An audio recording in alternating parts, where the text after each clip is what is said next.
MultiGreen, building attainable, sustainable, and tech-enabled multifamily real estate through impact investing. Welcome to the MultiGreen podcast. I'm your host, Randy Norton, and today we'll be speaking with economics reporter at the New York Times and author of Golden Gates, Fighting for Housing in America, Conor Dougherty. With a focus on real estate and wage stagnation among U.S. workers on the West Coast, he's going to showcase a journalistic perspective surrounding the economics of attainability. Enjoy our conversation. Conor, thank you so much for being on the podcast today. Thanks for having me.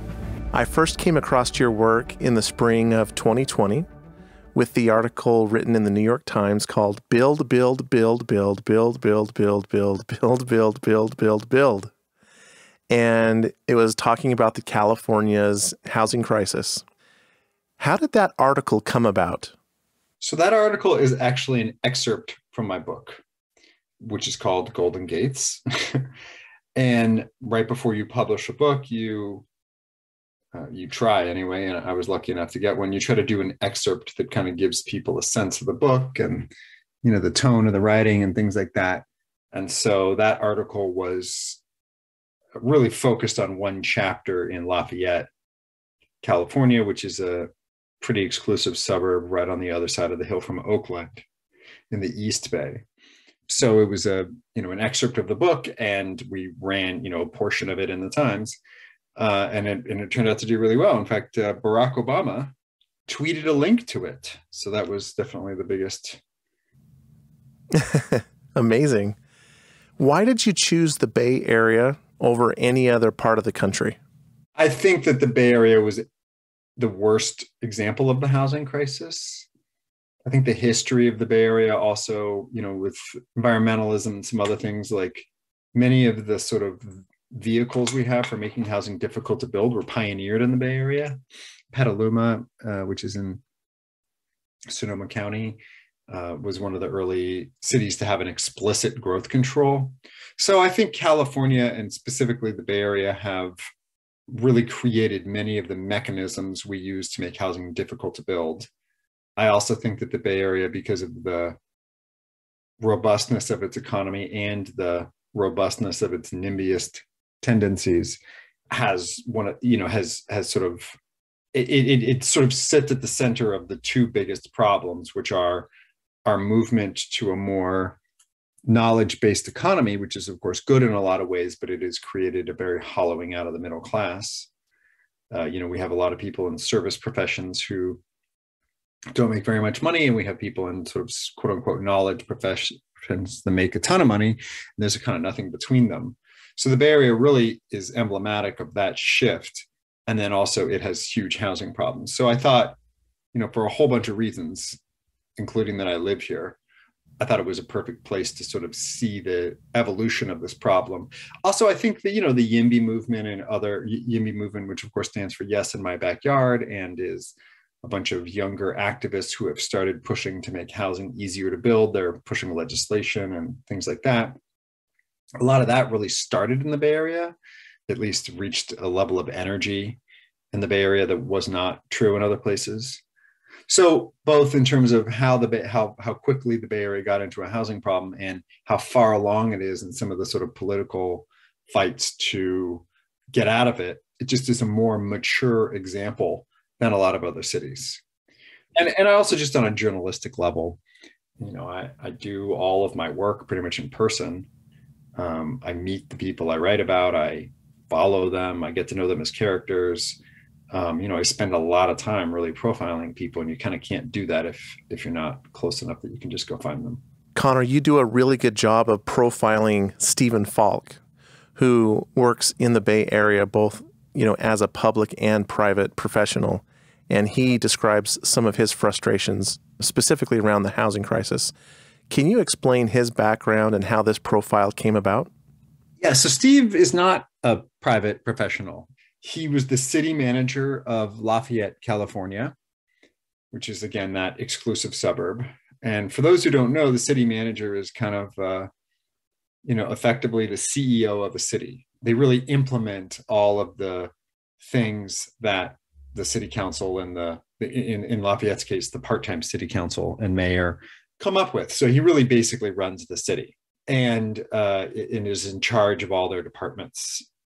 Lafayette is an interesting city in that they are a contract city, meaning they don't really employ anyone except for the people in the planning department. The police officers there are essentially sheriffs who've painted their cars to say police. Their whole system of government is really run by outside contractors, and he manages a lot of that. What made Steve Falk interesting to me is he had been at the center of this land use dispute, which is so complicated. But the bottom line is they had essentially a 10-year fight over what they were going to build on this plot of land near the freeway. And at various points, Steve was trying to kind of push them along and say, let's build slightly more densely here. We have a housing crisis. Part of what's happening in the Bay Area is that everybody is refusing to build housing and nobody is thinking about solving it. And we as a little city should, make our small contribution. We're not going to solve the whole thing, but if we, make a small contribution, that's, proportional to our responsibility. And the, kind of anti-development neighbors really basically ran him out of town. I mean, he lives there, but he essentially quit. I was at the meeting. He just showed up one day and said, I'm going to resign. I don't really want to be part of the city anymore. And it was a really dramatic thing, but I think he had been working so hard for so long to push the city in a new direction with a new vision. And nobody signed on to it. And it made him a hero to outsiders, but he was really having I think he felt like he'd kind of lost the people in the city and just didn't want to be part of it anymore. Mm-hmm. So in a way, it was a very noble decision on his part, because I think he could have stayed there.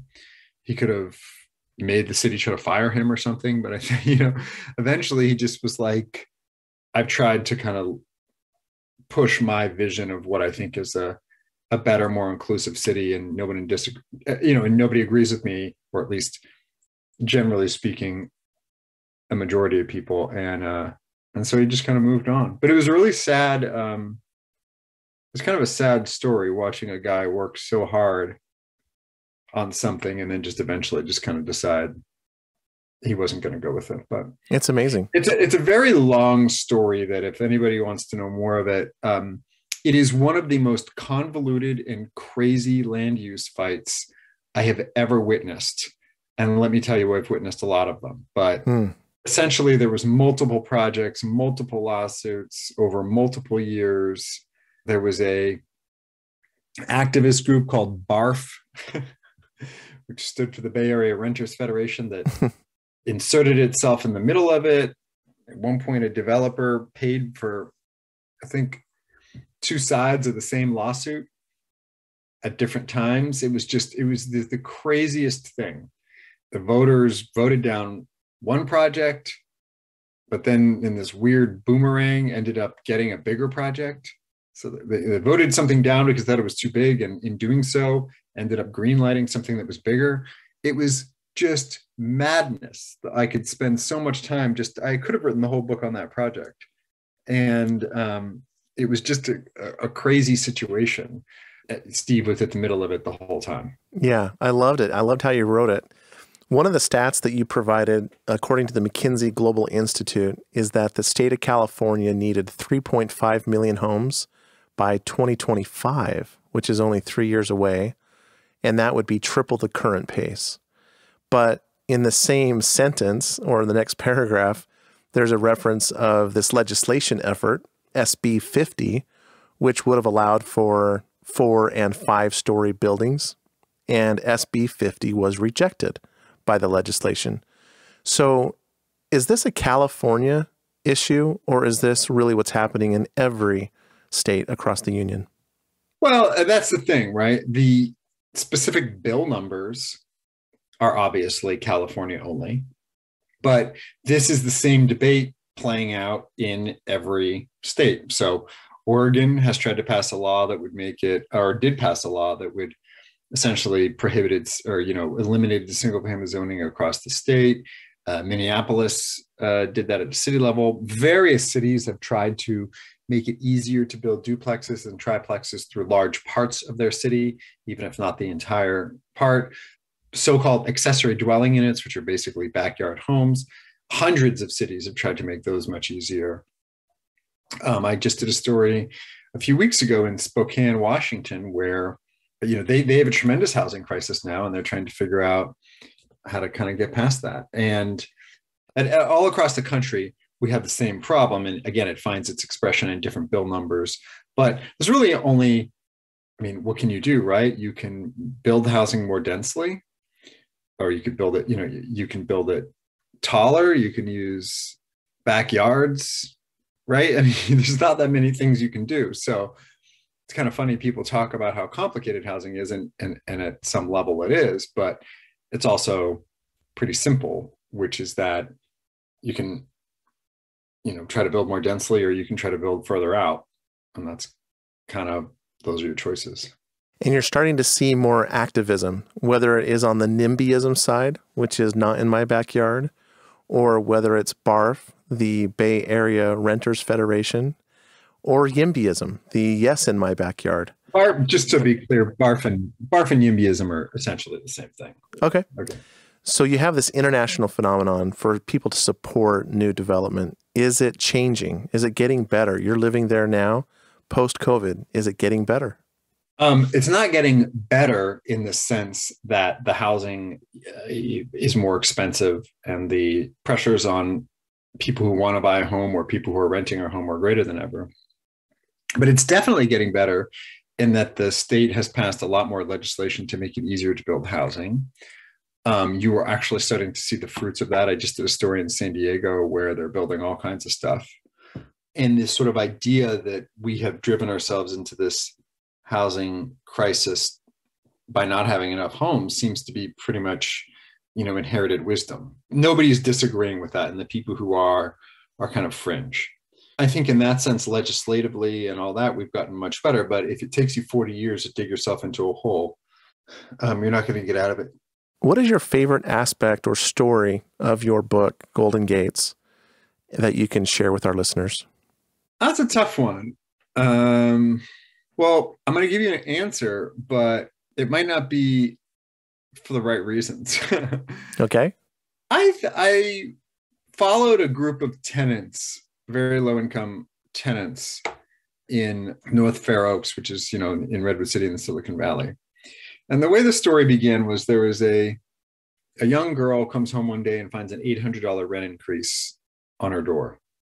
So she goes to her after school I wouldn't quite call it daycare, but, an activity center, starts telling people what her problem is. They organize a bunch of protesting around it. This girl her whole life becomes dedicated to this, preventing her family from becoming homeless. They build this whole activist group. Ultimately, they still have to leave their house, but are given a buyout deal. After that, you got to meet the family who moves in, and it was not who you think it was. It was another lower income family that had just piled more people into the same unit, which, for me really illustrated the degree to which a shortage is, and a lack of housing is very central. You could just sort of physically see it. There's the prices were going up in that particular unit, not because somebody from a high-end tech company was moving in there, but because other people with basically the same jobs and the same background were moving in there, but they had just piled more people in to get the same unit. And so you could just really see the kind of lack of housing. The example just viscerally brought you in connection with it. It wasn't theoretical about like math, about charts and all that. But then after that, this nun who was involved with all the activism went and bought a building that had been bought by some investors and basically bought it back from them and turned it into a community land trust. I guess what I found fascinating about that whole episode was, I spent a lot of time with these people. I really got to know their story. When you see the family who moves into their thing, it really complicates your view of gentrification and how it operates and what it even is. The fact that the nun went and raised like $50 million to go buy this pretty significant apartment building from these investors, it just had a really crazy happy ending that I could have never anticipated when I was doing the book. When I started following all of this, none of this was, I had no idea how it would unfold. Mm-hmm. And so, as a journalist, sometimes for me, one of the funnest things is when the story takes weird turns that I couldn't have ever seen. It's one of the more stressful things because in the middle of it, you're sort of sitting there not knowing where it's going to go or what you have. The things that I like best about the book and the things I like best about housing have less to do with the policy and more to do with just the stories that I find along the way. For me, the housing story is just a vehicle into telling stories about people and policies and stuff like that, at the same time, like Sonia Troust, the person who started BARF, who was a very big part of the story, she had this really interesting personal backstory. She was kind of an activist type person. She'd gone to college, could never quite figure out what she wanted to do in life, and sort of found housing activism to be that thing. And I think a lot of people can relate to that, maybe not that specific story, but just the idea that you're having trouble finding a career, and then you just sort of stumble into this kind of thing, and it seems satisfying, and so you just kind of go with it. I guess I just liked the human stories the most. Well, you're very good at it, and I loved reading your book. I want to just mention this quote. Stephen Falk said this at the very end, and you quote him saying, "All cities, even small ones, have a responsibility to address the most significant challenges of our time, which is climate change, income inequality, and housing affordability." I thought that was pretty unique. He continues to say, "I believe that adding multifamily housing at the BART station is the best way for Lafayette to do its part, and it has therefore become increasingly difficult for me to support, advocate for, or implement policies that would thwart transit density. My conscience just won't allow it." What is the end of the story here with Mr. Stephen Falk and this chapter? Well, the end of the story, if you can believe it, is that the thing is still going on. So the development that they had fought over, which really was two developments, but which again, it's all very complicated, was approved by the city council. And I guess one of the things I found to be interesting about that was when the proposal was introduced 11 years earlier, not a single person said anything even remotely good about the project. But then what happened was when I watched on Zoom in the pandemic, the meeting to kind of a final meeting where they were going to vote or not vote, or vote for it against it, that is, there was a sizable presence of people saying, we need this housing. This whole group called Inclusive Lafayette had popped up. So it was not, a majority by any means, but the fact that there was now like a voice of people saying, no, let's build more housing in our community, that was radically different and something that was really surprising and interesting to see. They did actually end up voting for it, the city. I wouldn't chalk that up to a political epiphany so much as I would. They were in a very difficult situation where they were probably going to be sued as a city, and if they lost, it would have been very expensive for the city, and it's not a big city. So they did vote for it. However, this group called Save Lafayette that had been at the center of the whole thing, they're kind of the anti-Steve Falks, if you will. They have filed a lawsuit to try to stop it, and it has been thrown out of court a couple of times, but they keep appealing it. So it is probably going to make its way to the California Supreme Court. And so there's probably, I think it's at an appeals court right now. Wow. It is so complicated and convoluted and litigious, and each side has a story. And I'm so grateful that, you shared your skills and expertise in sharing this story golden gates fighting for housing in America. For those that can get it on Amazon, you should. It's a wonderful, wonderful story at your local bookstore. Yeah, and if you're still using the library, maybe you can rent it out there. I have one last question for you, Conor. In this season of episodes for this podcast, we're asking all of our participants to define what attainability means to each person. So, Conor, what does attainability mean to you? How would you define it? Attainability, as it relates to housing? Yes. Cost. I mean, I think in the end, it's cost, because people's lives change. Where they work changes, what their family situation is changes. I think that, I have 2 kids now. The kind of housing I want is very different from the housing I wanted when I was 22. When you have a lot of different housing options with a lot of different costs, people can make, an attainable cost, people can make decisions about their lives as they go through them. I'm hopeful over time we just have an easier, better rental market. You hear a lot about these stories about, someone losing an apartment that was, just a fantastic deal or something like that.